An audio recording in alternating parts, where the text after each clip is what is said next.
Studio Mahampur Rupauli. तेरे किस्मतों से मिले है ये भोले, फिर से ये यादें जगने लगे। देखै छी जब जब तोहरे ही रहिया, लागो संगतिया मिल जाई है। रहूं उम्र भर मैं तेरी तू मेरा।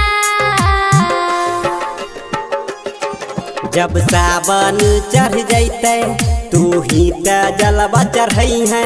जब हो जैते शादी भोले के नाम जपी है।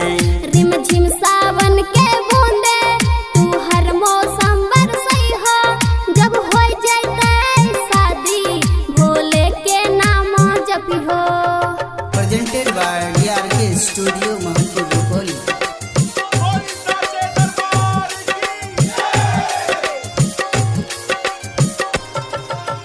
Music by DJ Vikas Bettiah.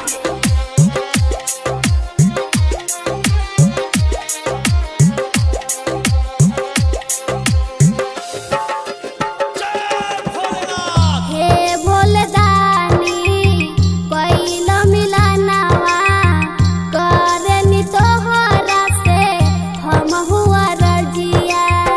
Sumit कोमल गाबै छ गीतिया, तू ही त भोले हमर समझ विपतिया। करी हन भोले दोनों दिल के जुदा। जब सावन चढ़ जैते तू ही त जलवा चढ़ई है। जब हो जैते शादी भोले के नाम जपी है। रिम झिम सावन के